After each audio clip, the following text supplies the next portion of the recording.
ایک دفعہ حضرت علی رضی اللہ تعالیٰ عنہ رسول اللہ صلی اللہ علیہ وسلم کی خدمت میں پیش ہونے جا رہے تھے کہ راستے میں ان کی نظر حضرت علی رضی اللہ تعالیٰ کی نظر ایک شخص پر پڑی جو مسلسل روئے جا رہا تھا۔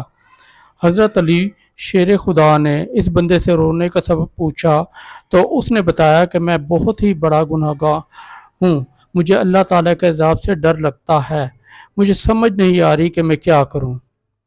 آپ حضور اکرم صلی اللہ علیہ وآلہ وسلم کی خدمت میں میری معافی کی سفارش فرما دیں۔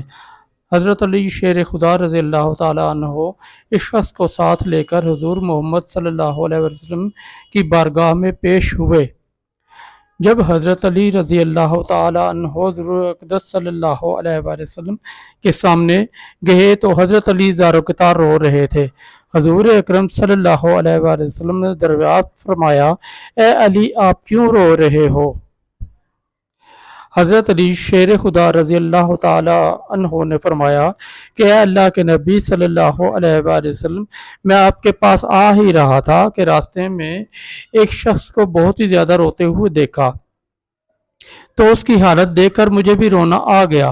حضرت محمد صلی اللہ علیہ وآلہ وسلم نے پوچھا، وہ شخص کہاں ہے؟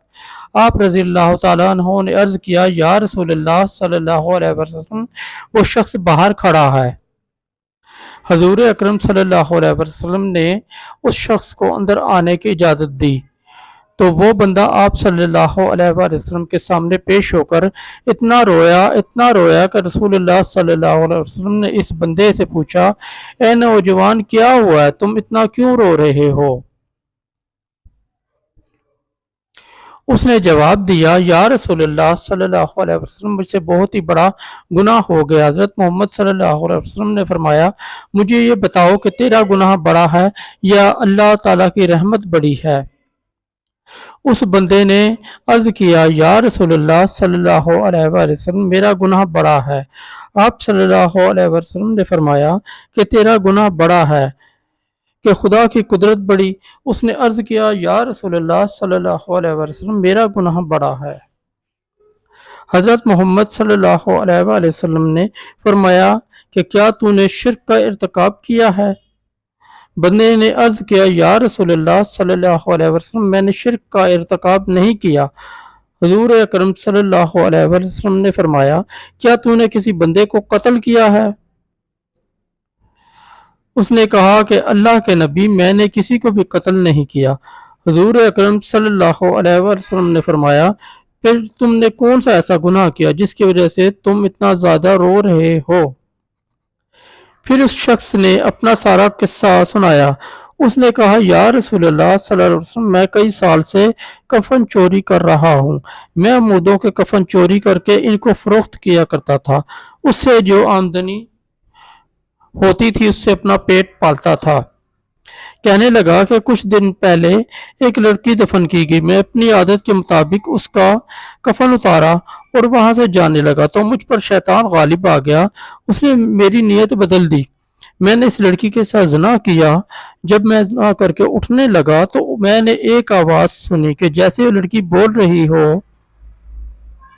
اے بدبخت بندے، تو نے مجھے مردوں کے درمیان ننگا کیا تو کل قیامت کے دن بدکاروں اور زانیوں میں تیرا شمار ہوگا، اللہ تجھے بھی سب کے سامنے ننگا کرے گا۔ وہ شخص کہنے لگا کہ اس لڑکی کی آواز کا مجھ پر ایسا اثر ہوا کہ مجھے اب اپنے آپ پر اللہ تعالیٰ کا غضب محسوس ہوتا ہے، میں خدا کی پکڑ میں ہوں۔ جب رسول اللہ صلی اللہ علیہ وسلم نے اس شخص کا سارا قصہ سنا تو حضور اکرم صلی اللہ علیہ وسلم کی بھی آنکھیں نم ہو گئیں۔ حضور اکرم صلی اللہ علیہ وسلم نے فرمایا، تو نے واقعی بہت ہی بڑا گناہ کیا ہے۔ حضور نبی کریم صلی اللہ علیہ وسلم کے زبان مبارک سے جب یہ الفاظ نکلے کہ یہ بہت ہی بڑا گناہ ہے تو وہ شخص روتا ہوا باہر نکل گیا۔ اس نے سوچا کہ رسول اللہ صلی اللہ علیہ وسلم اس وقت بہت ہی ناراض ہیں، ایسا نہ ہو کہ آپ صلی اللہ علیہ وسلم کے زبان مبارک سے کوئی ایسی بات نکل جائے کہ جو میری بربادی کا مزید سبب بن جائے۔ وہاں سے نکل وہ شخص جنگل اور پہاڑوں کی طرف چلا گیا۔ وہ شخص کئی روز اللہ تعالیٰ کی عبادت میں مشغول رہا اور اللہ تعالیٰ سے رو رو کر اپنے گناہوں کی معافی مانگتا رہا۔ اس کو ہر وقت وہ آواز سنائی دیتی تھی، وہ ہر وقت اللہ تعالیٰ سے دعائیں مانگتا رہا۔ جب وہ شخص کئی روز معافی مانگتا رہا تو خدا نے اس بندے کی توبہ قبول فرمائی۔ اللہ تعالیٰ کے حکم سے حضرت جبرائیل علیہ السلام حضور اکرم صلی اللہ علیہ وسلم کے پاس تشریف لائے اور سلام پیش کیا۔ حضرت جبرائیل علیہ السلام نے فرمایا، اللہ کے رسول صلی اللہ علیہ وسلم، اللہ تعالیٰ نے فرمایا ہے کہ مخلوق کو پیدا کرنے والا، رزق دینے والا اور اپنی مخلوق کو معاف کرنے والا بھی میں ہی ہوں۔ تو حضرت جبرائیل علیہ السلام نے فرمایا کہ اللہ تعالیٰ نے فرمایا ہے کہ میں نے اس نوجوان کی توبہ قبول فرما لی ہے، میں نے اس کے سارے گناہوں کو معاف فرما دیا ہے۔ پھر اللہ کے رسول صلی اللہ علیہ وآلہ وسلم نے ایک صحابی کو اس شخص کے پاس بھیجا کہ اس شخص کے پاس جا کر اس کو یہ بتاؤ کہ اللہ تعالیٰ نے تیری توبہ قبول فرما لی ہے، اللہ تعالیٰ نے تیرے سب گناہوں کو معاف کر دیا ہے۔